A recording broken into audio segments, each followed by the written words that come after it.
Welcome to the State of Wrestling headlines, Raw recap, and the SmackDown highlights, all coming up right now on This Week in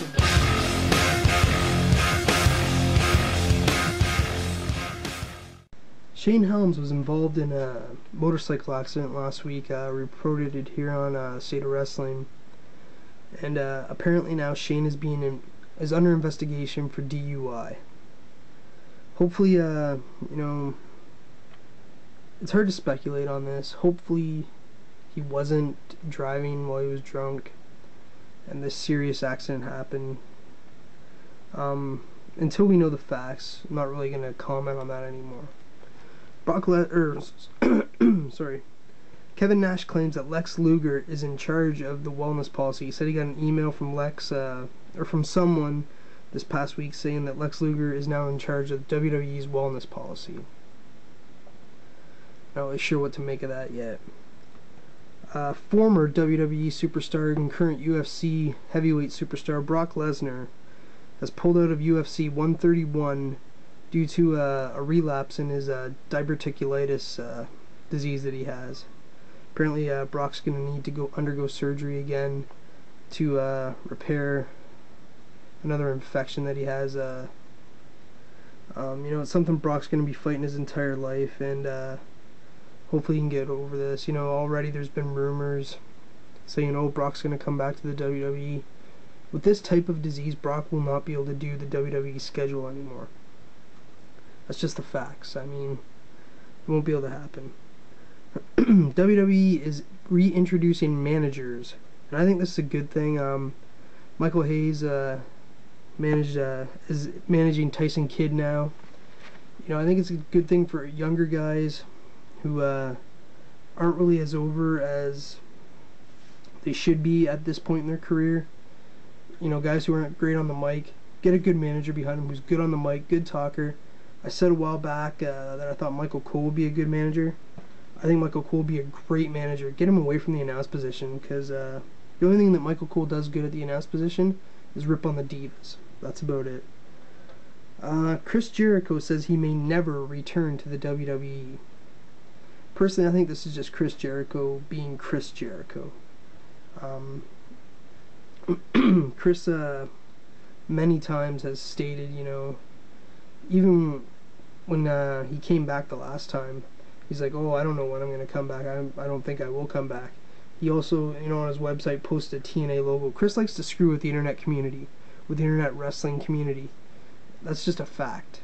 I think Chris Jericho will return to the WWE. So don't make anything out of him saying that he may never return to the WWE. I think we're going to see Chris Jericho back sooner than later. Sean Waltman is in FCW. Looks like we've seen him at the Hall of Fame when Shawn Michaels was inducted, and it was pretty much clear then that he's back with the company. He's in FCW. Obviously, they want him to work on, doing in-ring stuff again. Maybe he's down there doing training. I don't know. But I think we are going to see Sean Waltman, if he is back. There's no confirmation yet on that. This is just a report.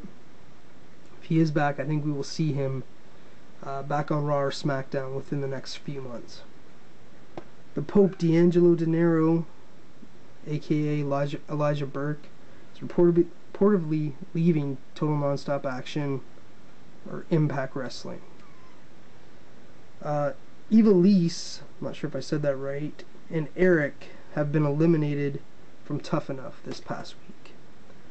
So that's it for headlines. Right now, the Raw recap. I thought the past 2 weeks Monday Night Raw has just been not up to par of what it was before WrestleMania. Started out, we had they had The Miz, Alberto Del Rio, R-Truth, and Rey Mysterio all saying, I want a title shot, I want a title shot. It's just stupid. Then, they make the triple threat match for later the night between Alberto Del Rio, The Miz, and Rey Mysterio for number one contender. They just say R-Truth, you don't get it, basically. So we move on. We got a couple matches. there wasn't anything really special to talk about on Raw. In my opinion, Raw, the triple threat match, the main event, was awesome, I thought. Rey, Del Rio, and The Miz really fed off of each other really well. Rey and Del Rio were great together. The Miz, just kind of fell into the mix. He did good, though, in my opinion. And then, of course, the result was The Miz won the match. John Cena got to pick the stipulation for Over the Limit. It's going to be an I Quit match between Cena and Miz for the WWE title. We also had a U.S. champ, Kofi Kingston, beat Jack Swagger. At the end of that match, it set up another match between Cole and Jerry Lawler. Best part of Raw, I thought, was when Jerry Lawler had reached into the coal mine, grabbed Michael Cole's tie, and was smacking his face repeatedly off of the coal mine. That was it's pretty entertaining. At the end of Raw, we saw R-Truth take out Rey Mysterio, and that was basically Monday Night Raw. It was not up to par, in my opinion. Going into a pay-per-view Over the Limit, they're not really building much storylines. They're still doing The Miz, Cena. This has to be their last match between the two of them. And then, this has to be the last match between Cole and King. Oh, by the way, the stipulation, if Michael Cole beats Jerry Lawler will give Michael Cole his Hall of Fame ring. Another stupid stipulation. So that was Monday Night Raw. Like I said, I wasn't really that impressed with Monday Night Raw. We had some other matches too. Mason Ryan took on Kane. It was a Divas match, and Karma came out, destroyed them.